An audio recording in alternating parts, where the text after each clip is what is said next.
Lo de nuestro vecino Brasil también es complicado porque, porque además de que se cayó todo el andamiaje creado con el lavallato, con los juicios fraudulentos realizados al expresidente Lula, eh, hace que la situación política interna sea mucho más complicada. Y si a eso le sumamos el desmanejo de la crisis sanitaria, que le ha llevado al actual gobierno que en un año cambió 4 veces ministro de salud, incluyendo que esto, como decíamos hace un tiempo en una de estas reuniones, decíamos que atención, que no vaya a ser que el actual gobierno de Bolsonaro sea una catástrofe para las Fuerzas Armadas brasileras. Porque de una catástrofe como la que estamos viviendo ahora, le va a ser muy difícil a las Fuerzas Armadas despegarse, porque su compromiso de trabajo dentro de ese gobierno en el que tiene más del 50% de los funcionarios son militares y la mayoría en actividad, es una seria dificultad para una estructura política o institucional que no va a salir bien parada de esto, porque ya el ministro estrella Guedes de la economía, el neoliberal que dijo que había que privatizar todo, los militares privatizaron y que decían que con eso iban a salir adelante, ahora dice que hasta que no se vacune Brasil no va a salir la economía hacia adelante. O sea, el caballo de Brasil lo está llevando a un 2001 a Brasil raudamente. Atención con todo eso.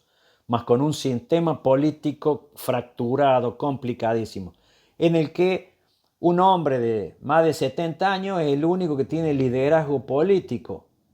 Me refiero a Lula. Pero recordemos, un hombre que tiene más de 70 años.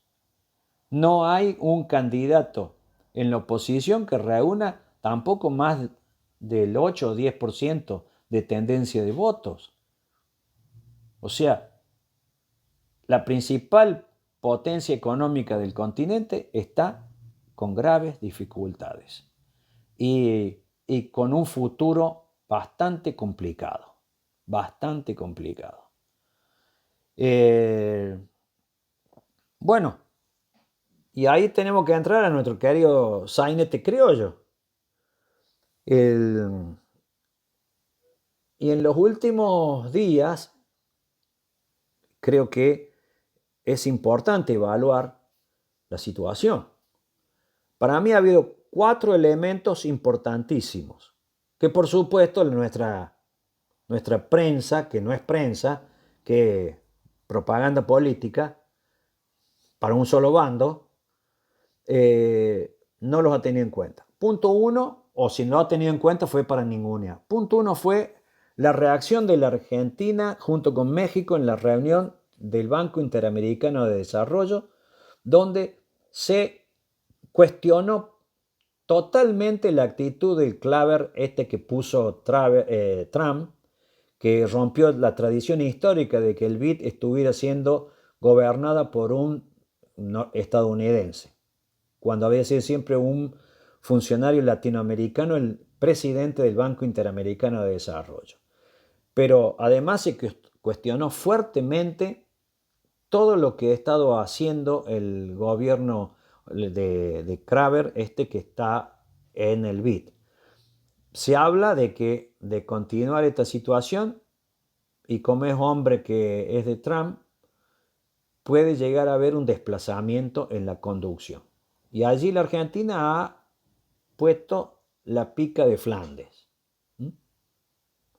El otro punto muy importante para analizar es la salida de un grupo inexistente que únicamente fue una herramienta de coacción y de presión que pomposamente se llama Grupo de Lima, en el que un grupo de acólitos a la política exterior norteamericana avalaron todas las medidas salvajes adoptadas por las administraciones norteamericanas que han llevado a que esté Maduro o no esté Maduro, el pueblo venezolano ha sufrido y sufre terribles consecuencias sociales y económicas por las sanciones salvajes que le ha implementado este gobierno norteamericano con el visto bueno, por supuesto, de su principal aliado en América del Sur, que es Chile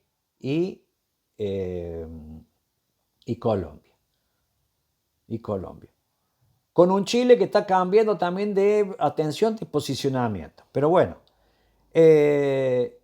esta salida del Grupo de Lima de la Argentina le da una estocada final a un grupo que realmente es de presión y nada más, que evidentemente no hizo ni cambió absolutamente nada del gobierno madurense, y que además ha vuelto, que eso es lo importante, porque acá se habla de que hemos decidido esto para apoyar la dictadura de Maduro, de apoyar el comunismo y toda esa sarta de soncera. La Argentina ha vuelto en este aspecto a demostrar que es un país que tiene ciertos márgenes de soberanía, pero que fundamentalmente vuelve a los orígenes de su tradición diplomática, que es la doctrina Drago y Calvo. ¿Cuáles son? La no interferencia en los asuntos internos de otra nación, y que ningún otro país de la región o extracontinental puede sobre uno de nuestros vecinos sancionar para obtener beneficios.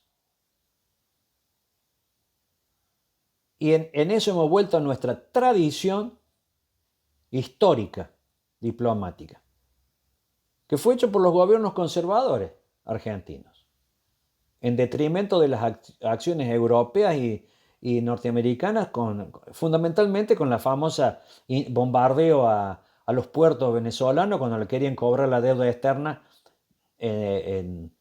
salvajemente a Venezuela. O sea, hemos vuelto en un camino virtuoso, porque hemos roto nuevamente este direccionamiento de nuestra Cancillería de ser chupa media de la política exterior norteamericana, que por supuesto va a tener consecuencias en Argentina. El otro punto que creo que lo pueden analizar más, yo solamente he leído los títulos, el discurso de la vicepresidenta que ha realizado en los últimos días, en el que ha hecho unas claras y serias definiciones, fundamentalmente en el tema de lo que es deuda externa. Ha sido muy dura con el tema de decir que no hay posibilidad de pago por más negociación que se haga. O sea, acá tiene que haber algo mayor que una negociación. Y el posicionamiento geoestratégico de que la Argentina tiene que negociar también una nueva sociedad con los euroasiáticos. Eso ha sido para mí trascendental que lo diga. Y acá veo que se está jugando, como es tradición en nuestro país, el juego El gato y el ratón. Ha salido la prensa nuevamente a decir no, que ese mensaje era dirigido para Alberto, que ese mensaje era dirigido para Guzmán, y toda esa sarta de soncera que nos tienen habituados los analfabetos, los cuasi llamados periodistas, que en el fondo, vuelvo a decir, trabajan para la billetera que les paga, y tienen generalmente esa billetera responde a intereses norteamericanos, ¿no? Donde Infobae es la nave insignia de todo esto, y que después Clarín y la Nación con su canal comprado por el señor Mauricio Macri, está realizando todas estas acciones desestabilizadoras y acciones de confusionismo para que la población viva en un estado de inerme, de indefensión y de no saber realmente quiénes son los adversarios, quiénes son los socios, quiénes son los amigos y quiénes son los enemigos. Porque esa es la verdad de esta película. Y para finalizar esto, y discúlpenme la extensión, pero ya se me fue el tiempo, es el tema del Mercosur. la reunión esta del 30 aniversario, el día 26, se cumplieron 30 años de la creación de esta estructura. Nos encontró también con un Brasil encabezado por Bolsonaro y la calle Pau de Uruguay, que hicieron esfuerzos para la mal llamada flexibilización. Podríamos decir podríamos decirlo que es la subordinación del Mercosur a los intereses de los grandes grupos multinacionales que vienen en representación de bloques comerciales internacionales. No con la Unión Europea, porque la Unión Europea desde el arranque fue un blef. Se ha demostrado de que el acuerdo Mercosur-Unión Europea era una mentira gigantesca como la distancia que hay de América del Sur a Europa. Porque se sabía que los principales países productores de agroalimentos de allá no iban a aceptar jamás las condiciones. Lo que sí vamos a hacer nosotros un reservorio de toda la basura europea que no se la pueden vender ni a los chinos. Pero esa situación es imposible.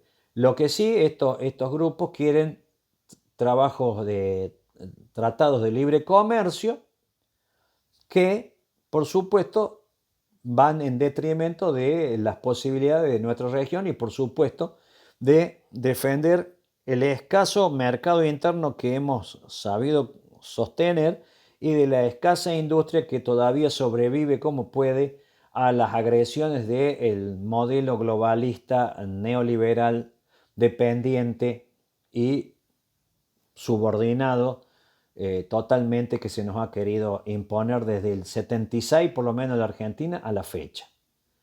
En ese marco, la Argentina nuevamente ha plantado su pica de Flandes y ha dicho claramente, mire, si usted uruguayo no le gusta el Mercosur, hagan una cosa, se van del Mercosur. ¿Qué van a hacer los uruguayos? A ver. ¿Qué van a hacer los uruguayos? 3 millones de uruguayos que van a competir con quién. A ver. ¿Van a hacer más de lo que ya han hecho? ¿Van a seguir siendo lo que son siempre? Agentes británicos, base de la flota pesquera española que depreda nuestros mares. Sí, ¿y? ¿Y qué más? Si ya lo han hecho el daño ya está hecho. O sea, no pueden profundizar más. O sea, creo que la Argentina en estos días ha hecho un viraje muy importante y veo que coincidentemente ese viraje se ha dado con un viraje de alta catadura, que es el viraje que hablamos al principio, que es ese viraje del eje nuevo Chino, Rusia, Irán, que es un eje que empieza a dar que hablar, empieza y va a dar mucho que hablar y que además está no solamente fuerte, sino que está en crecimiento, a pesar de todas las acciones desestabilizadoras, las acciones sancionarias que quieren imponer a sus adversarios, los del bloque atlantista, encabezado por el Reino Unido y por Estados Unidos de Norteamérica. Creo que allí es lo que se está definiendo en estos días y por eso el Atlántico Sur, vuelvo a reiterar, es área de conflicto. Se acabó este cuentito de la no hipótesis de conflicto. El Atlántico Sur, islas del Atlántico Sur y Antártida es área de conflicto ya total. Porque no lo decimos nosotros, lo dice nuestro enemigo histórico, el Reino Unido de la Gran Bretaña, en su documento de seguridad, defensa nacional y política exterior. Que esta es su área y van a venir a por ella. Así que, bueno, con esto hemos terminado este pequeño, digamos, análisis que espero que haya sido entendible y esquemático, que lo más reducido que pude hacer. Así que bueno, muchas gracias.